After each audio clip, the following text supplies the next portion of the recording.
So let's talk about token economics in detail. First, the interest in the space. So we've seen a number of reports come out of the DePIN space. Masari has been writing reports for years on DePIN, and we've seen the large exchanges each write a report on DePIN.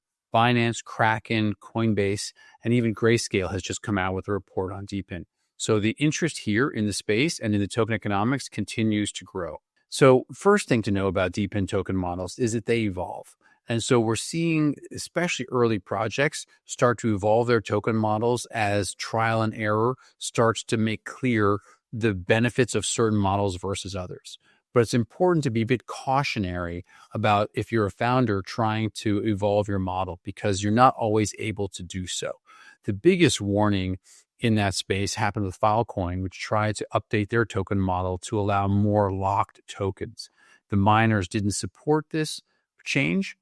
And so the model didn't change, the model did not evolve. And so I think that's important to launch with as mature a token model as you can possibly come up with, because at some point, because as soon as you launch, you start to create interests that are aligned with the way the token economics are currently designed.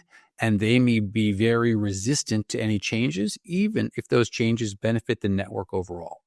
So I would urge people to be, and founders to be, as clear and as fully confident in the model they've developed, because while you can change it, and plenty of projects have, there's some level of risk and certainly a lot of time and effort in doing so. So let's then talk about the two types of the two kind of components of tokens. There's the issuance of the tokens, and there's the use of the tokens. Those are the two main things to think about. Issuance is who gets the tokens. And so it's usually some level of management, investors, and then participants. And there's a whole lot to unpack, particularly with regard to the participant piece of that.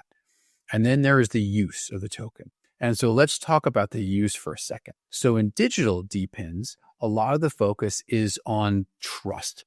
And that's because you're using generally more commodity level hardware in a network, and you're competing with large companies like Amazon and Google that have built up trust and have legal agreements to help provide that trust. And so if you're working and competing with them, with small providers, you need some mechanism to generate that trust. And so what people have developed is a staking and a token economics model where the user is aligned with the provider. And so a lot of token economic models in the digital DePIN side are designed to align customers and users and create that trust to help compete with the large cloud companies, which have that built in already. And so with physical DePINs, trust is less of a priority. Instead, it is you are working on rewarding participants. And the reason trust is less of a priority is because generally in physical DePINs, you're aggregating data over thousands, even millions of devices. So whether one or a couple devices are not working well or fraudulent has less of an impact. And these DePINs are basically aggregating all the data from all these devices and then selling that data. Then sometimes they're the ones, actually these physical DePINs are the ones actually providing the devices themselves. So they're much less likely to be subject to fraud. And customers are also, the data they're getting is just a big, is a combination of all these devices. So there's less of a risk of any one or two or small number jeopardizing basically the value of that data. But what the token economics here are focused on with physical DePINs is the rewarding of all these participants. So you basically are aggregating data from thousands or millions of participants. So how do you then monetize that data and reward those participants? That's the key with physical DePINs. And so there are a lot of different models in terms of how you do that. Do you reward everybody the same? Do you do a lottery system? Do you reward just the people that provided the service in particular subsectors? And so that's where I think physical DePINs really the token models start to get interesting, is the different ways they've chosen to reward all these participants in a way that keeps them interested and keeps them providing the service, and is a way that rewards them fairly for the data that they are providing. And, when designing token models, the other thing I think you need to be aware of is the risk of both a low token and a high token. I think everybody recognizes that if your token goes down in value, rewards are worth less and your project is at risk. I think that is intuitive. But what's also important is that if your token goes up a lot, you also have risks. If your token goes up too much, you run the risk of people joining your network who are either short-term and not really interested in even providing the real service.